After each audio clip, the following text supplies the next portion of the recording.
I think more regulation. Firms don't do what they do because they want to. They need to be told, more or less. Investor pressure is one thing, but I think we'd all agree that regulation and rules and a big heavy stick is the thing that's needed most.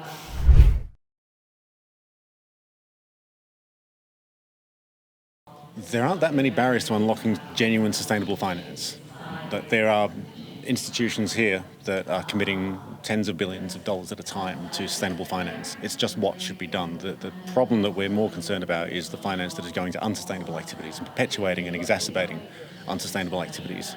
So for every financial institution that comes out and says, well, we're going to commit another $10 billion to clean tech or to renewables or to green innovation, well, that's fine. That's just what should be happening.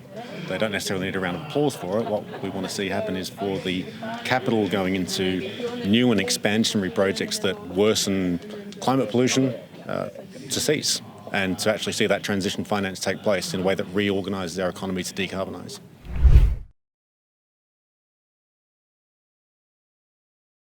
It's up to anyone that has a measure of accountability. So absolutely, it's regulators, it's governments, but financial institutions also have their own points of accountability, whether it's clients, shareholders, whatever the case may be. If you want green finance, that's fine, you'll get it. But if you want finance to polluting activities to stop, you need to demand it through your politicians, through your elected representatives, through regulators, and through the people that have custody of your money.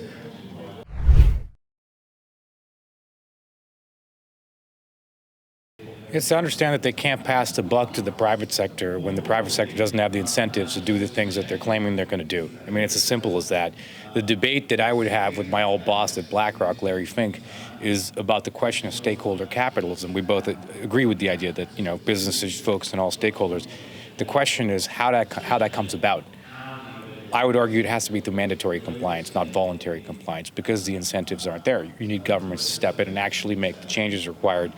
And today, my concern is sometimes the examples of good companies doing the right thing are actually spun into a narrative that we can rely on that as an answer, which would be kind of like saying we're going to flatten the COVID infections curve because look at the stories of these nice people wearing masks. I guess we don't need a mask mandate. The truth is we're going to be defined by the speed of the laggards, not the leaders.